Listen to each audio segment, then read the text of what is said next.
起无影灼灼，何时春色入江河？无他，为顺水逐波。何故轻曲断离歌？无我天地间寂寞。心在穹苍断崖处静默。天杯里沾日月映怀，何以得世间大自在？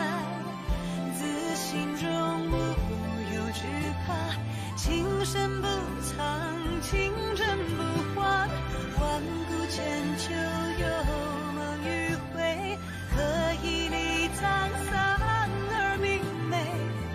自心中不有挣扎，扶风遥远，自如纵横。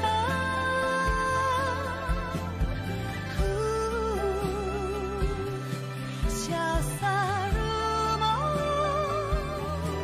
今后。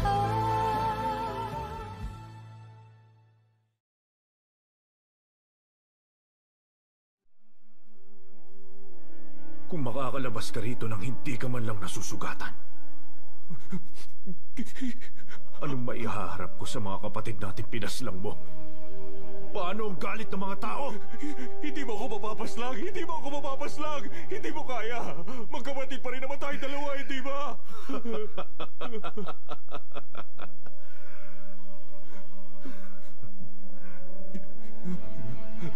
Magkapatid tayo?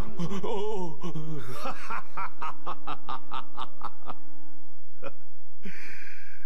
Magkapatid tayong dalawa?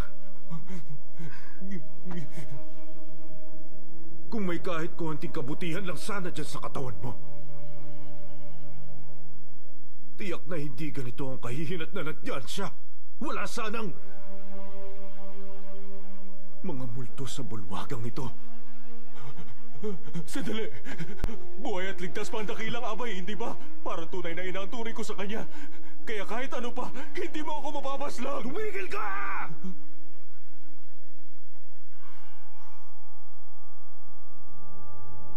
Mula bundok Chang'an hanggang Pan, mula desyerto hanggang nag-ielong lugar, alin sa lugar na ito ang hindi nagdusa dahil sa iyo kalapitan? Aling bayan ang hindi mo kinikilan? Ngayon nasasabi mo ang mga yan? Huwag ka na maglakas loob na magdahilan sa mga kasalanan mo! Mali ka! Bulong-bulungan lang ang lahat! Huwag mo akong patayin! Maawa ka! Maawa ka!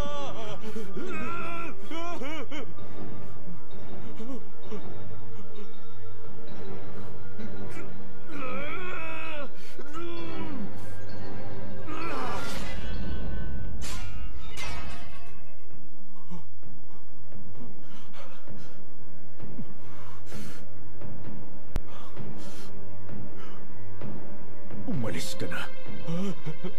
Salamat! Salamat! Maraming salamat! Ang bait mo! Kapatid ko! Salamat!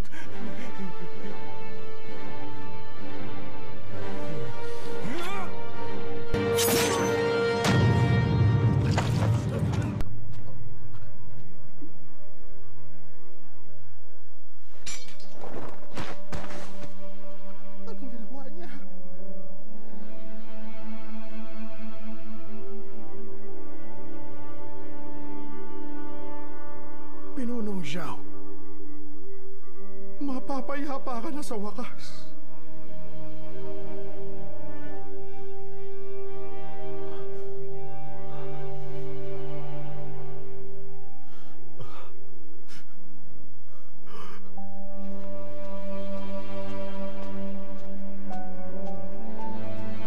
Dito. Udaga!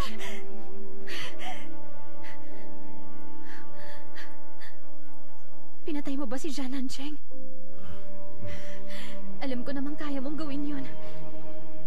Udaga, makinig ka. Kahanga-hanga ang lihim na hukbo. Ngayon lang, marami pang karagdagang mandirigmahang dumating. Ngunit nagawa nilang ubusin yun agad ng walang kahirap-hirap.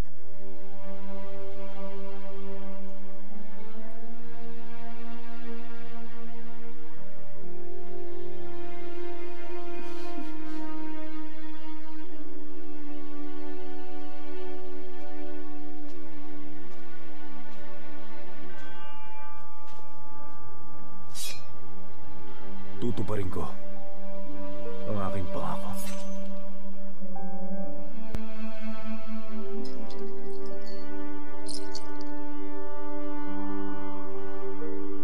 Tahanan niyo rin ang Tiyansya. Kaya ngayon, maaari na kayong umuwi.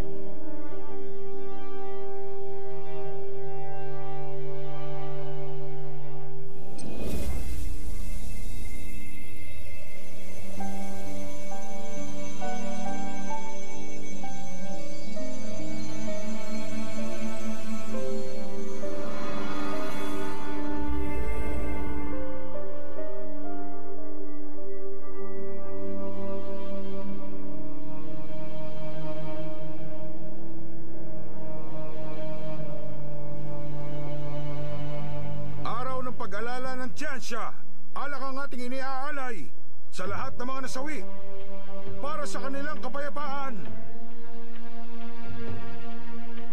Ialay ang kamangyan, sumalangit nawa silang lahat.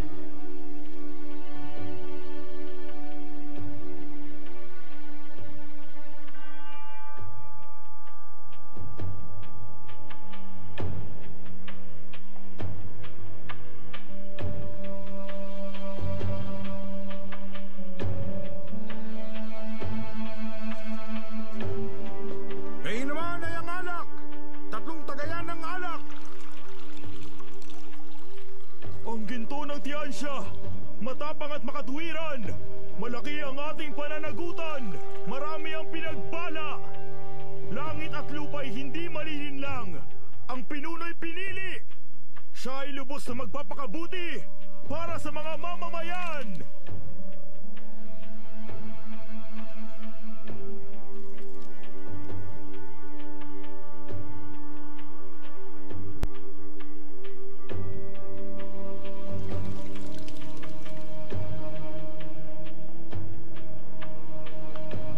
Isasara na ang gintong baul. Ang mga nasawi naway makahanap ng kapayapaan.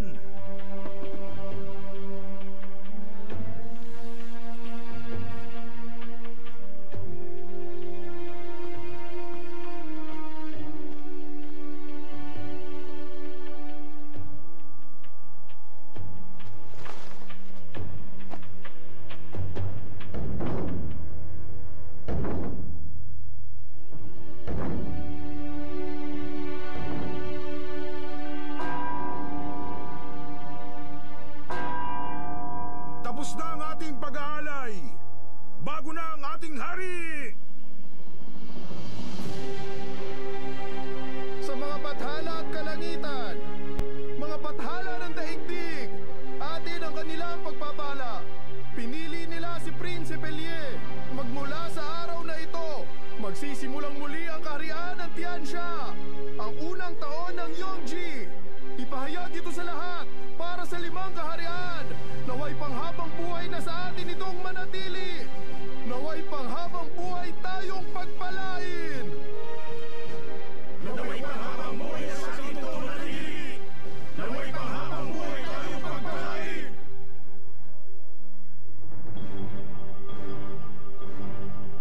Lahat ng lumahok sa pakikidigma ay lakas loob na dumaan sa matinding paghihirap. Dahil sa pagtatayang ito, nakamit ang tagumpay. At bilang kapalit ng kanilang naitulong, kayo'y gagantimpalaan. Ngayong araw, ang pinuno ng kabiserang si Chu Chengdong ang magiging pinuno ng ating hukbo. At hihiraging pinakamataas at marangal na pinuno, ang tatawaging Pinunong Tongding. Kabayaran, 2,500 ani. Ito'y hanggang sa kanyang kaapu-apuhan. Ganon din ang parehong mangyayari sa ating pinunong si Sun Fangguo, ang pinunong Bao Cheng, na may kabayarang 2,500 ani. Ito'y hanggang sa kanyang kaapu-apuhan.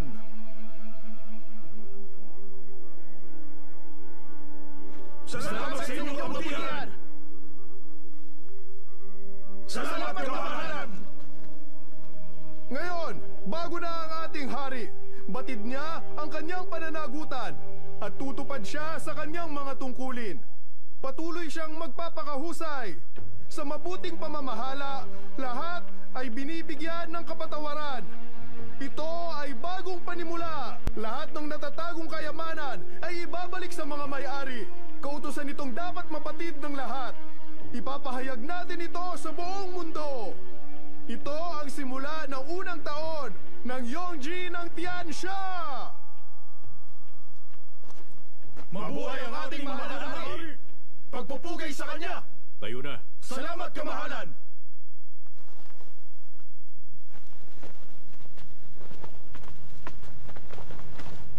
Kamahalan,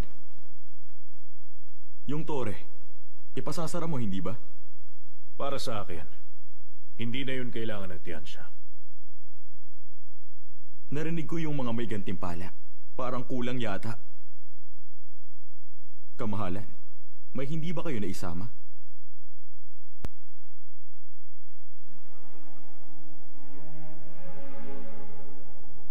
Malaki ang isinugal ni Fuyaw para sa bagong pamumuno para mapasok si Nancheng. Sa loob ng ilang linggo, nagtagumpay siya laban kay Prinsipe Juan. Nang walang sino mang nasasaktan, nagawa niya iligtas ang maraming kawal. Sa inyong paghihimagsik, kumilos siya laban sa hukuman ng palasyo. Nahikayat din niya ang ilang mga pinuno. Kaya naman, ang kanyang mga nagawa ay hinding-hindi may higitan. Tama ang mahal na prinsipe. Ang dapat natin pasalamatan ay si Fuyaw sa kanyang mga nagawa para sa Yongji. Kaya naman, hinihiling ko na inyo rin siyang gantimpalaan. Niligtas na ako ni Fuyaw sa bundok ng Chang'an. Siya pa rin ang unang nang himasok sa pan. Libo-libong mamamayan ang kanyang iniligtas. Walang katulad ang kanyang katapangan. Hinding-hindi ko siya pababayaan.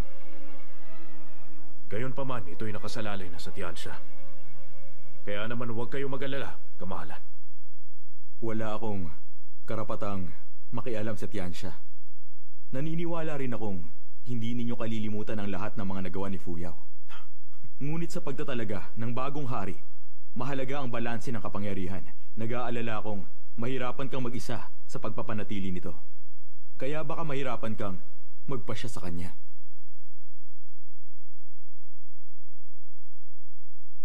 Kamahalan, huwag ka na mag-alala. Pakinggan mo ang aking kahilingan.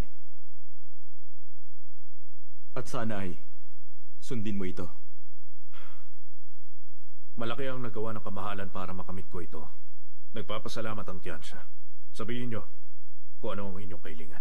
Sa laki ng nagawa ni Fuyaw, pagkalooban nyo rin siya ng kanyang masasakupan. Kung aalma man ang hukuman ng palasyo o ang mga tao, ako na si Wuji ay handang magbigay ng kabayaran bilang prinsipe ng 5 kaharian. At ang akin namang naitulong ay hindi na mahalaga. Ngunit kung kikilalanin nyo yun, mas mabuti pang ibigay nyo na rin kay Fuyaw ang aking gantimpala.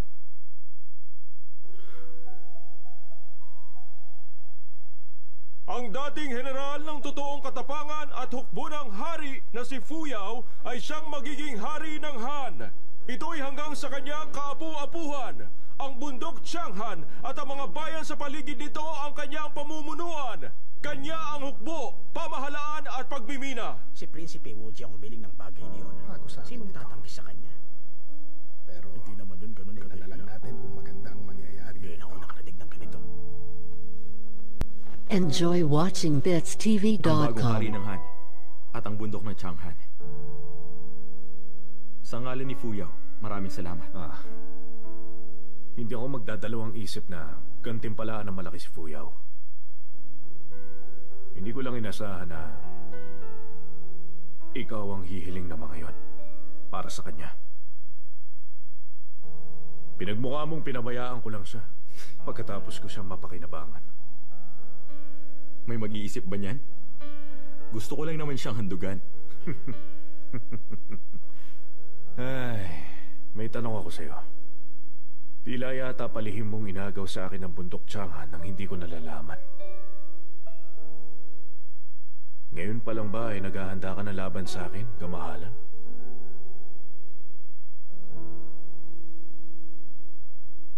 Nakapunta ka na sa bundok ng Chang'an. Maraming kaugnayan. ang lugar na yon sa Chongqing. Bilang prinsipe ng Tianchuan, umaasa ako na walang sinumang sisira sa pantay ng kapangyarihan.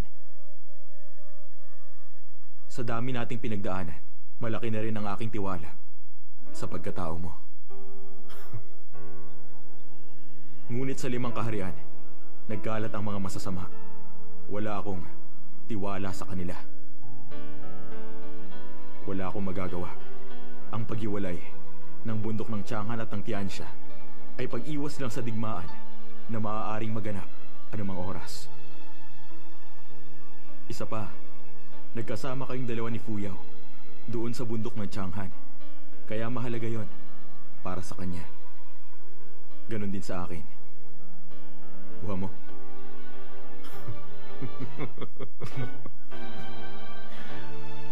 Ay, masaya akong hindi ka naging isa sa mga kaibigan ko. Ganoon din naman ako.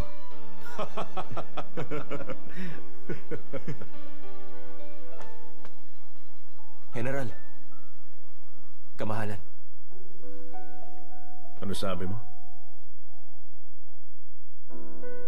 Mas gusto ko pa rin na tawagin mo akong general. Opo, General. General.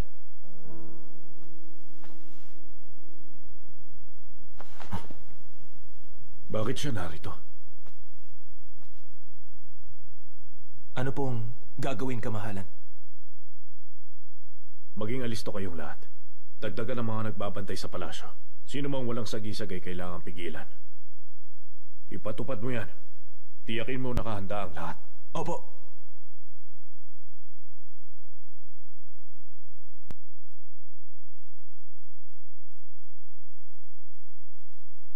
Tigil. Ano yan, Pinipini?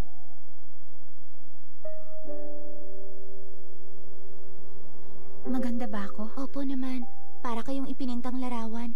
Kadalasan ay pang chongi ang inyong kasuotan. Natakot kaming baka hindi bumagay ang kasuotang pang Tianxia. Lalo't napakapayak lamang ng kulay. Ngunit bagay pala sa inyo. Mas lalo pa kayong gumanda.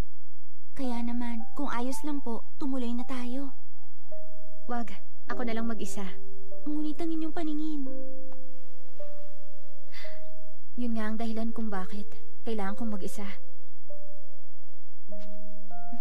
Ayokong may inaasahan akong sino man. Madapa man ako at masaktan ay ayos lang. Kaya ko nang mag-isa. Huwag mo na akong tulungan.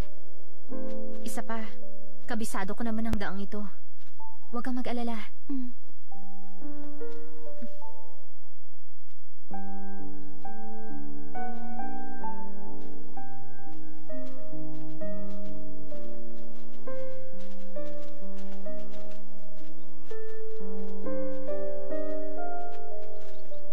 General, handa na po ang lahat. Magpapadala pa kami ng mga kawal sa Shihua. Mapagkakatiwalaan ng mga bantay ng Reyna. Huwag kayong mag-alala. Huwag niyo ipaalam kanina man. Dahil baka mag-alala si Ina. Beye? Ina. Si Lanju, nagkita na ba kayong dalawa? Hindi pa po, Ina. Bakit? Gusto niyo siyang makita? Madalas siyang dumadalaw-dalaw sa akin noon. Ngayon hindi ko siya nakikita. Ayos lang siya. Malamang kasama siya ni Fuyao ngayon. Hayaan na natin siya. Malamang ay mahirap ang pinagdaraanan niya. Ganun pa man, pansin kong parang mas matanda na siya mag-isip ngayon. Mas lalo ko pa siya nagustuhan. Mabuti naman at gusto niyo siya. Beye, Ina. may gusto akong ipaalala sa iyo, anak. Ano yun, Ina? Ngayong naayos na ang lahat at maganda na ang lagay ng Tianxia, mapapayapa na sa wakas ang iyong ama. Ngunit alam kong maraming bagay ka pa rin kailangang gawin. At una na roon ang gantimpalaan ng mga tumulong at suyuin ng mga tao na alam ko namang ginawa mo na. Ang pangalawa naman ay kailangan mo ng isaalang-alang ang pakikipag-isang dibdib. Hindi ka na bata. Hindi maaaring habang buhay ka mag-isa. Sa bagay na yan, wala pa ako naiisip. Maraming gawain ang bagong hari. Dumaan sa matinding digmaan ng Tiansya. Hindi maaari na sarili ang iniisip mo sa iyong ikikilos. Ang kailangan ng kaharian, isang masayang pagdiriwang. Ikaw ang hari ng Tiansya. Hindi mo kailangan mag-alinlangan kagaya ng dati. Tatandaan ko po yan. Biglang may pumasok sa aking isipan. Hindi ba noong nang himasok ka sa palasyo, may kasama kang babae? Ang pangalan niya ay Fuyaw. Siya pala yun. Napakatapang ng babaeng yun. At tapat sa mga kaibigan. Kaibig-ibig siyang binibini. Walang duda. Kung hindi dahil sa kanya, hindi ako makakalabas ng bundok ng tiyahan ng buhay. Mukhang gusto mo siya, anak. Nakikita ko yun sa'yo, kahit na hindi mo sabihin sa akin. Opo. Noong nasa Taiwan kami, isinumpa ko sa sarili ko na siya lang ang pakakasalan ko.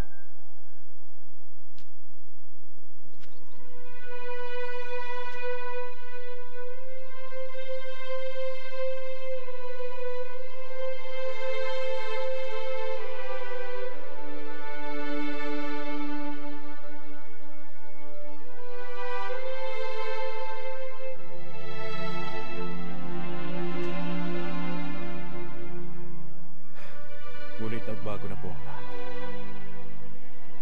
Walang makapapantay sa katapatan ni Fuyaw. Kaibigan ko siya at kasangga. Marami kaming pinagdaanan. Hinding-hindi ko siya pagtataksilan. Napakabuti ng langit sa akin. Dahil binigyan nila ako ng isa pang mamahalin. Yan ba ay si Yalanshu? Hindi man siya ganun katalino. At kung minsan ay may pagkahangal. Doon kami magkasama. Hindi niya ako iniwan kahit minsan. Gaano man siya katakot. O gaano man kahirap ang lahat, sinundan niya lang ako. Marami siyang nagawa para sa akin.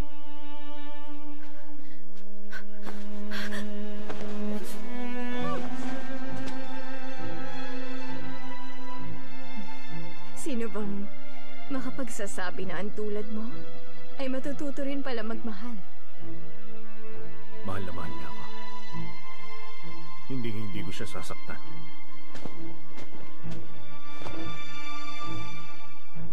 Hinihingi ko ang pahintulot niyong pakasalan si Lanshu. Tumayo ka na dyan.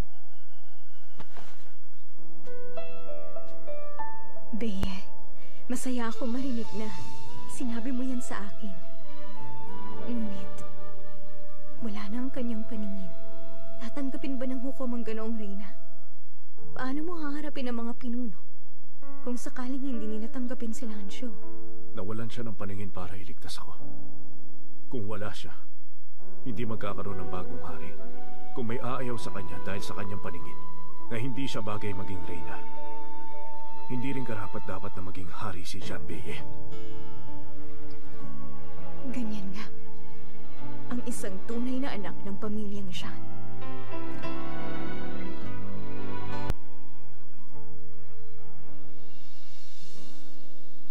Bakit ngayon lang kayo? Dumating na ang lahat. Kayo na lang ang wala. Si Lanshu, hindi nyo ba siya kasama? Hindi ko siya nakita. Ha? Sige, hahanapin ko siya. Pumasok na kayo, bilis.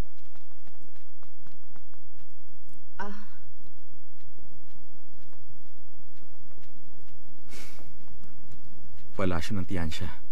Walang mangyayari. Walang mananakit kay Lanshu. Takot sila kay Beye. Sinong takot kanino? Wala yon. Anong meron? Nakita mo ba si Lanshu? Hindi nyo ba siya kasama?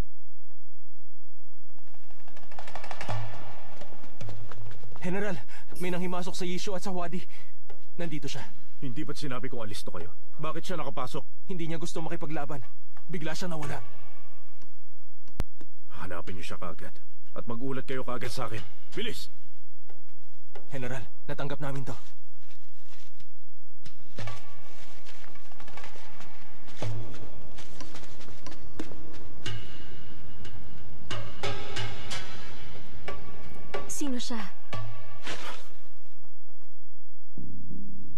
ko kung nasaan si Lancio. Magbantay muna kayo sa palasyo para sa akin. Babalik ako agad. Sasama ako sa'yo. Dito ka lang. Enjoy watching BitsTV.com. Sino ka? Ibaba mo ako! Nakikipag-uusap naman ako. Bakit kailangan mo pa akong buhatin? Sino nagutos sa'yo? Sasaktan mo ba si Wudaga? Makinig ka. Kapag nahanap ka niya, malalagot ka talaga. Walang sino man ang tutulong sa'yo. Bumama ka sa isang bagay.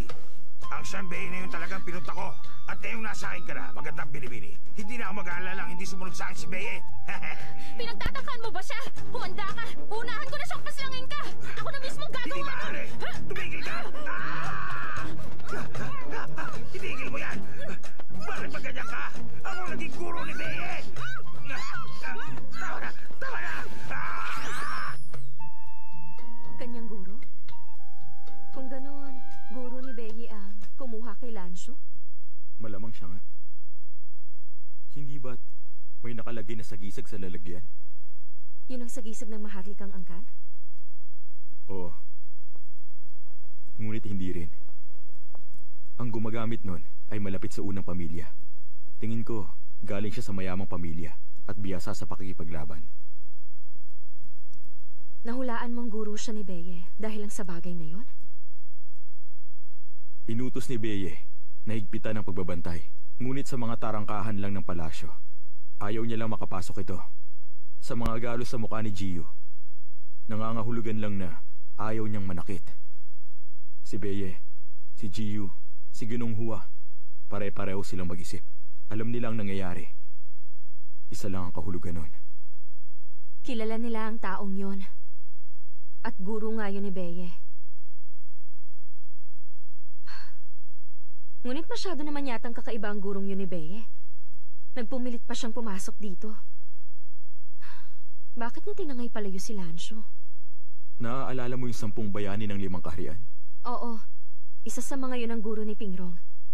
Tinatawag siyang si Dakilang Xinghui. Sa kanilang lahat, mahina pa si Dakilang Xinghui. Ang guro naman ni Beye ay ang pangatlo sa kanilang lahat.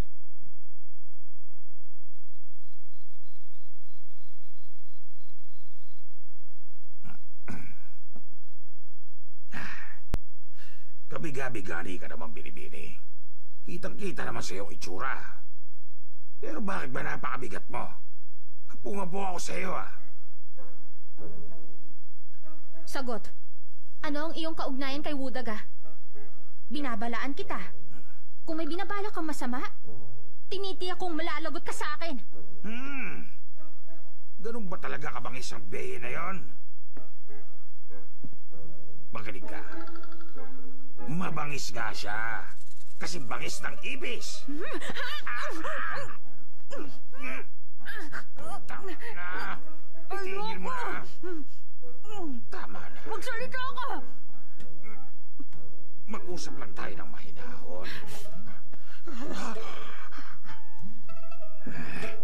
Magsalita ka. May laing aso ka ba? Ha? Ang sakit nun, ha? Ang simula ng kwento ay ang pagkamatay ni Pinunong Xiao. Ha? Bago pa man siya mamatay, nakiusap siya sa aking sanayin si Shanbei bilang tagasunod ko. Napakalaking panguuto nun. Ngunit pumayag ako. At sa totoo lang, hindi naman ako binigo ni Shanbei. Ha? Talagang isinilang siya para sa sining ng pakikipaglaban. Kahit ano, kaya niya. Ang kaso nga lang, hindi ko talaga siya gusto. Nakakabagot siyang kasama. Buong araw mo siyang hindi maririnig na magsalita. Kaya, bilang kanyang guro, muntik na akong mamatay sa pagkabagot. Hindi ba lang siya marunong kung paano magpasaya ng tao.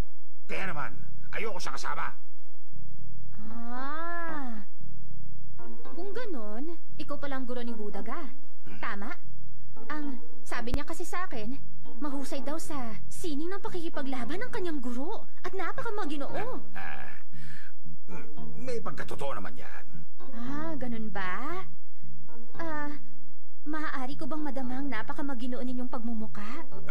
Hindi ako nakakakita. Kasi, isang beses lang, ha? Isa lang. Sige.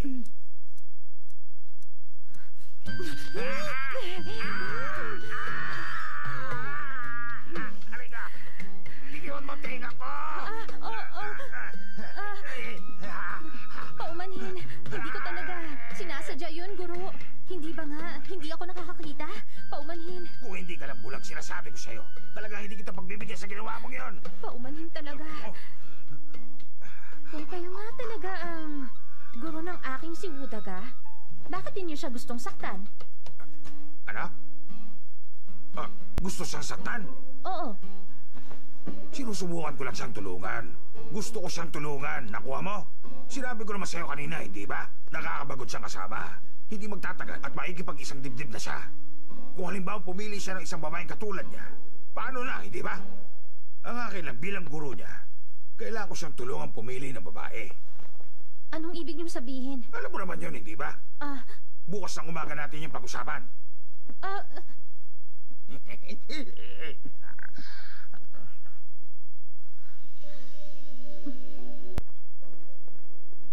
Sa mga kabundukan, naninirahan si Leidong.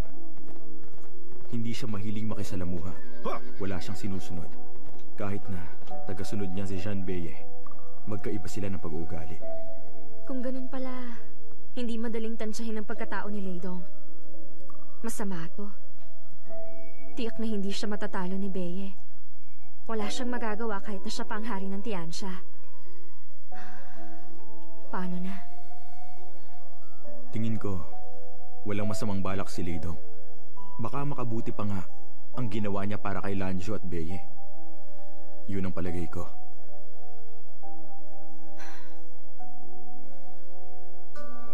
Sana tama ka. Mula nung mabulag si Lanjo, nagbago siya. Hindi niya man yun aminin. Nakikita ko ng kinaaawaan niya ang sarili niya. Mula pa nung una, sumusunod na siya kay Beye. Kahit ano pang panganib ang harapin niya. Ngunit ngayon, meron na siyang takot. Nag-aalala ka bang mag-alangan si Lanjo kay Beye? Pagkatapos ng lahat, nag-iba na ang pagkatao ni Beye. Ngayon alam niya na kung ano ang dapat at ano ang gusto niya. Nauunawaan ko yan. Ngunit nauunawaan din kaya ni Lanjo. Kaya nga sabi ko, baka magandang pagkakataon nito na dinukot ni Leidong si Lanjo. Tama na. Huwag ka na mag-isip.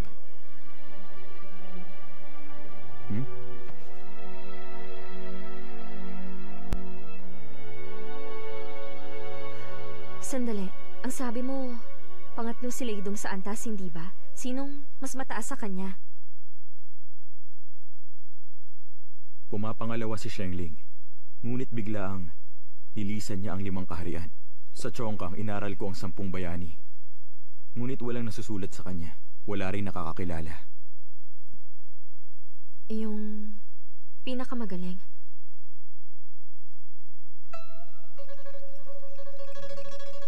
Sa itsura ng mukha mo, ikaw ang pinakamagaling, ganun ba? Ang pinakamagaling ay ang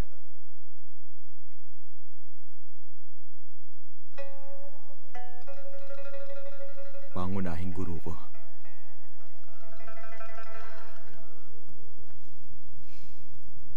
Para sa akin, walang halaga ang pinakamahusay na mandirigma sa lahat. Ang mahalaga ay yung magkakasama tayong lahat. Malayang uminom. Iyon ang tunay na kasiyahan.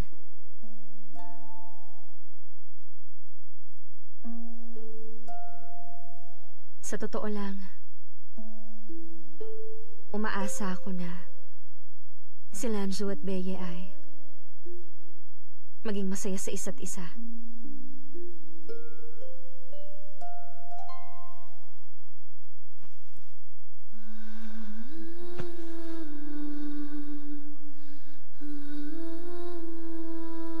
Ganon din ako.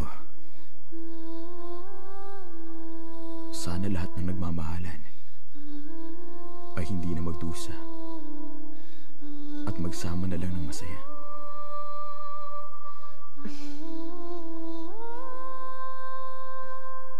Bakit ka naman biglang naging maramdamin?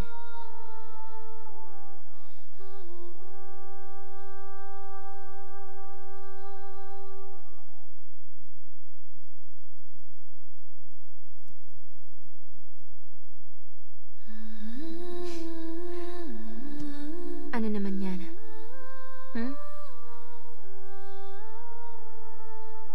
Bihira lang ang ganong katahimikan.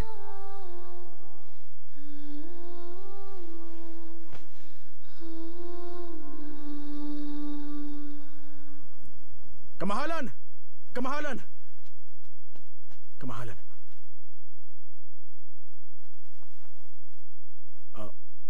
May nag-iwan ng liham sa inyong silid. Parang kilala ko ang sagisag na yan. Ang sagisag ng Xuanji. Ibang uri ang kanilang sagisag. Lahat ng liham mula sa Xuanji ay may ganitong tatak. Mahirap malaman kung kanino galing. Lihim na liham.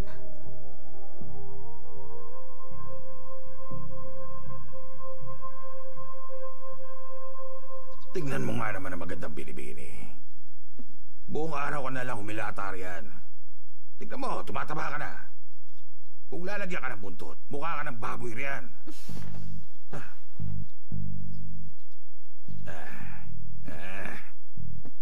Kahit napasaway ang Shanbei na yon, at talaga namang kamuhi-muhi, sa akin, puno pa rin naman siya ng kahangalan. Mali, karangalan pala. Bilang kanyang mahal, dapat na maging mayumi ka at maging marangal. Tulungan mo ang iyong asawa sa pagpapalaki ng anak. Palagi mo siyang sundin at maging wasto ka. Hindi yung ganyan ka. Kaya naman, kailangan kitang turuan mabuti. Ikaw? Magtuturo? Tama! Magsisimula tayo sa pananahi at pagbuburda.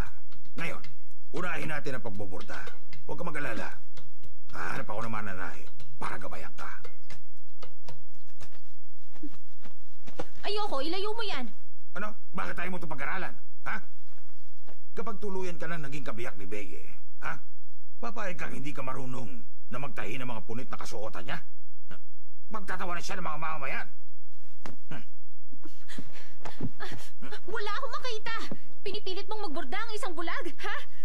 Ginagawa akong katatawanan. Ano naman kung bulag ka? Sino nagsabing bawal ka magborda kung bulag ka? Kaya mo yung pag-aralan. Ayoko nga! Inihanda ko ng lahat ng gagawin mo. Unang araw, pagbuburda. Pangalawa, pagluluto. Pangatlong araw, pagtugtog. Pagkabisa ng isang kanta. Pangapat, magandang asal. Ayoko ng lahat ng Enjoy watching BitsTV.com. Sige, kung ayaw mong gawin yan. Huwag kang mangarap na makakalis ka sa lugar na to. Kung yan ang gusto mo!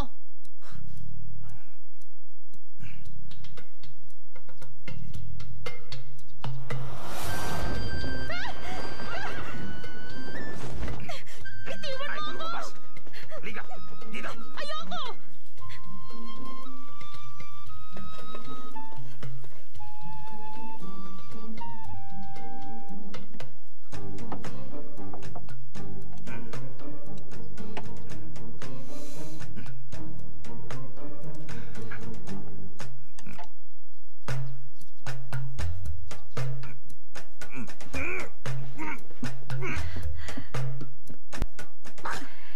Pasaway ka, bata ka! Papatay mo ba ako sa alat yan?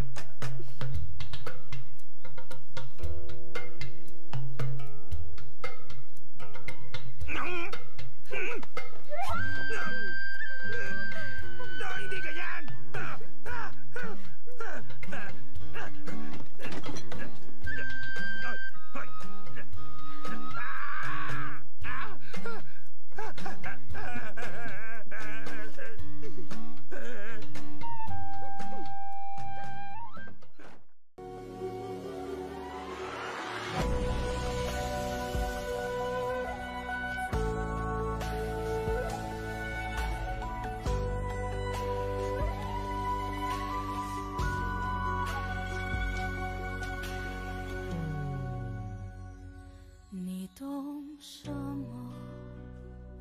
三界有什么好？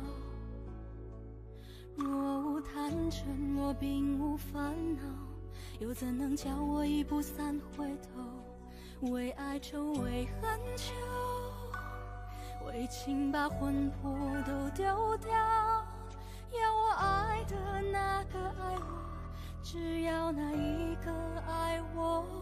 你用什么换这一爱难求？若无病若永无苍老，又怎叫花火孤身逐星斗？为人守，为心留，为梦把运气都赶跑。要我美得多，他魂魄一直在他心里闪烁。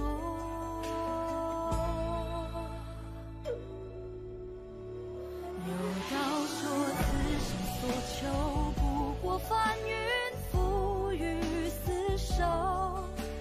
求若不得，执念悬心，眉头紧锁。有道说来世若求，唯愿寒蝉仗马参透。梦为星球，赐我爱愁，半生着落。